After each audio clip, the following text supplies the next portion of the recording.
ವಿಶ್ವದ ಅತ್ಯಂತ ದುಬಾರಿ ಮಾವಿನ ಹಣ್ಣು ಎಂದರೆ ಅದು ಮಿಯಾಜಾಕಿ ಮಾವು. ಇದನ್ನು ಜಪಾನ್ನ ಮಿಯಾಜಾಕಿ ಪ್ರಾಂತ್ಯದಲ್ಲಿ ಬೆಳೆಯಲಾಗುತ್ತದೆ. ಇದರ ವಿಶೇಷತೆ ಮತ್ತು ಬೆಲೆಯ ಬಗ್ಗೆ ಕೆಲವು ಆಸಕ್ತಿದಾಯಕ ವಿಷಯಗಳು ಇಲ್ಲಿವೆ. ಮಿಯಾಜಾಕಿ ಮಾವಿನ ವಿಶೇಷತೆಗಳು. ಬೆಲೆ. ಅಂತಾರಾಷ್ಟ್ರೀಯ ಮಾರುಕಟ್ಟೆಯಲ್ಲಿ ಇದರ ಬೆಲೆ ಪ್ರತಿ ಕಿಲೋಗೆ ಸುಮಾರು 2.5 ಲಕ್ಷದಿಂದ 3 ಲಕ್ಷ ರೂಪಾಯಿಗಳವರೆಗೆ ಇರುತ್ತದೆ. ಬಣ್ಣ ಮತ್ತು ಗಾತ್ರ. ಈ ಮಾವು ಸಾಮಾನ್ಯ ಮಾವಿನಂತೆ ಹಳದಿ ಬಣ್ಣದಲ್ಲಿ ಇರುವುದಿಲ್ಲ. ಇದು ಗಾಢ ಕೆಂಪು ರೂಬಿ ರೆಡ್ ಬಣ್ಣದ್ದಾಗಿರುತ್ತದೆ. ಇದನ್ನು ಸೂರ್ಯನ ಮೊಟ್ಟೆ ಎಗ್ ಆಫ್ ದ ಸನ್ ಎಂದು ಕರೆಯಲಾಗುತ್ತದೆ. ರುಚಿ. ಇದು ಅತ್ಯಂತ ಸಿಹಿಯಾಗಿದ್ದು ತಿನ್ನಲು ತುಂಬಾ ಮೃದುವಾಗಿರುತ್ತದೆ. ಇದರಲ್ಲಿ ಸಕ್ಕರೆಯ ಅಂಶ ಶುಗರ್ ಕಂಟೆಂಟ್ 15ಕ್ಕಿಂತ ಹೆಚ್ಚಿರುತ್ತದೆ. ಬೆಳೆಯುವ ವಿಧಾನ. ಪ್ರತಿ ಹಣ್ಣನ್ನು ಒಂದು ಸಣ್ಣ ಬಲೆಯಲ್ಲಿ ಕಟ್ಟಿ ಬೆಳೆಸಲಾಗುತ್ತದೆ. ಹಣ್ಣು ಪೂರ್ತಿಯಾಗಿ ಮಾಗಿದ ನಂತರ ಗಿಡದಿಂದ ತಾನಾಗಿಯೇ ಬಲೆಯೊಳಗೆ ಬೀಳುತ್ತದೆ. ಹಣ್ಣಿನ ಮೇಲೆ ಯಾವುದೇ ಕಲೆಗಳು ಇಲ್ಲದಂತೆ ಅತಿ ಹೆಚ್ಚು ಕಾಳಜಿಯಿಂದ ಇದನ್ನು ಬೆಳೆಸಲಾಗುತ್ತದೆ. ಭಾರತದಲ್ಲೂ ಇದರ ಕೃಷಿ. ಇತ್ತೀಚಿನ ವರ್ಷಗಳಲ್ಲಿ ಭಾರತದ ಮಧ್ಯಪ್ರದೇಶ ಮತ್ತು ಪಶ್ಚಿಮ ಬಂಗಾಳದ ಕೆಲವು ರೈತರು ಈ ಮಿಯಾಜಾಕಿ ಮಾವಿನ ತಳಿಯನ್ನು ಯಶಸ್ವಿಯಾಗಿ ಬೆಳೆಯುತ್ತಿದ್ದಾರೆ. ಇದರ ಭದ್ರತೆಗಾಗಿ ರೈತರು ಸಿಬ್ಬಂದಿಗಳನ್ನು ಮತ್ತು ನಾಯಿಗಳನ್ನು ನೇಮಿಸಿಕೊಂಡಿರುವ ಸುದ್ದಿಗಳು ಕೂಡ ಸಾಕಷ್ಟು ವೈರಲ್ ಆಗಿದ್ದವು.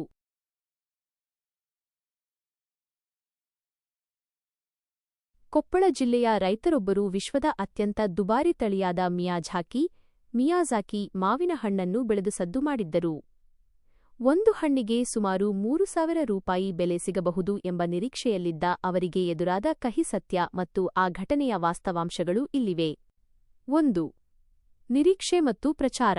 ಕೊಪ್ಪಳದ ಹನುಮಸಾಗರ ಭಾಗದ ರೈತರೊಬ್ಬರು ತಮ್ಮ ಜಮೀನಿನಲ್ಲಿ ಜಪಾನ್ ಮೂಲದ ಮಿಯಾಜಾಕಿ ಮಾವಿನ ಗಿಡಗಳನ್ನು ಬೆಳೆಸಿದ್ದರು. ಅಂತಾರಾಷ್ಟ್ರೀಯ ಮಾರುಕಟ್ಟೆಯಲ್ಲಿ ಈ ಮಾವಿನ ಹಣ್ಣು ಕಿಲೋಗೆ ಲಕ್ಷಾಂತರ ರೂಪಾಯಿ ಬೆಲೆ ಬಾಳುತ್ತದೆ ಎಂಬ ಸುದ್ದಿಯಿಂದಾಗಿ ಅವರು ಬೆಳೆದ ಹಣ್ಣಿಗೂ ದೊಡ್ಡ ಮೊತ್ತದ ಬೇಡಿಕೆ ಬರಬಹುದೆಂದು ನಿರೀಕ್ಷಿಸಲಾಗಿತ್ತು. 2. ಕಹಿ ಸತ್ಯ. ಮಾರುಕಟ್ಟೆಯ ವಾಸ್ತವ.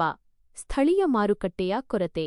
ಅಂತಾರಾಷ್ಟ್ರೀಯ ಮಟ್ಟದಲ್ಲಿ ಮಿಯಾಜಾಕಿ ಹಣ್ಣಿಗೆ ಬೆಲೆ ಇರುವುದು ಅದರ ಬಣ್ಣ, ಗಾತ್ರ ಮತ್ತು ಸಕ್ಕರೆಯಂಶದ ಬ್ರಿಕ್ಸ್ ಲೆವೆಲ್ ಆಧಾರದ ಮೇಲೆ. ಆದರೆ ಭಾರತದ ಸ್ಥಳೀಯ ಮಾರುಕಟ್ಟೆಯಲ್ಲಿ ಒಂದು ಹಣ್ಣಿಗೆ ಸಾವಿರಾರು ರೂಪಾಯಿ ಕೊಟ್ಟು ಖರೀದಿಸುವ ಗ್ರಾಹಕರು ಸಿಗುವುದು ಬಹಳ ಅಪರೂಪ. ಗುಣಮಟ್ಟದ ವ್ಯತ್ಯಾಸ. ಜಪಾನ್ನಲ್ಲಿ ಈ ಹಣ್ಣನ್ನು ಅತ್ಯಂತ ನಿಯಂತ್ರಿತ ವಾತಾವರಣದಲ್ಲಿ ಗ್ರೀನ್ಹೌಸ್ ಬೆಳೆಯಲಾಗುತ್ತದೆ.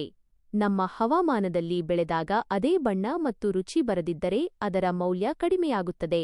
ಮಧ್ಯವರ್ತಿಗಳ ಭರವಸೆ. ಕೆಲವು ಕಡೆ ರೈತರಿಗೆ ಒಂದು ಹಣ್ಣು 3,000ಕ್ಕೆ ಮಾರಾಟವಾಗುತ್ತದೆ ಎಂಬ ಅತಿಯಾದ ಆಸೆ ತೋರಿಸಲಾಗಿತ್ತು. ಆದರೆ ಪ್ರಾಯೋಗಿಕವಾಗಿ ಮಾರಾಟಕ್ಕೆ ಹೋದಾಗ ಅಂತಹ ದೊಡ್ಡ ಮೊತ್ತದ ಆಫರ್ಗಳು ಬರಲಿಲ್ಲ. 3. ರೈತರಿಗೆ ಸಿಕ್ಕ ಪಾಠ.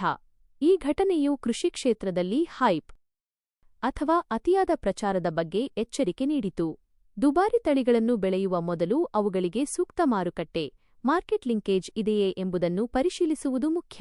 ಕೇವಲ ಸುದ್ದಿಗಾಗಿ ಬೆಳೆಯುವುದಕ್ಕಿಂತ ಸಾಮಾನ್ಯ ಜನರಿಗೆ ಎಟುಕುವ ಮತ್ತು ಹೆಚ್ಚು ಇಳುವರಿ ನೀಡುವ ತಳಿಗಳು ರೈತನಿಗೆ ಆರ್ಥಿಕವಾಗಿ ಭದ್ರತೆ ನೀಡುತ್ತವೆ. ಒಟ್ಟಾರೆಯಾಗಿ 3,000 ರೂಪಾಯಿಯ ಆಸೆ ತೋರಿಸಿದ ಮಿಯಾಜಾಕಿ ಹಣ್ಣು ಪ್ರಾಯೋಗಿಕ ಮಾರಾಟದ ವಿಚಾರಕ್ಕೆ ಬಂದಾಗ ರೈತನಿಗೆ ನಿರೀಕ್ಷಿತ ಲಾಭ ನೀಡದೆ ನಿರಾಸೆ ಮೂಡಿಸಿದ್ದು ಆ ಕಹಿ ಸತ್ಯವಾಗಿತ್ತು.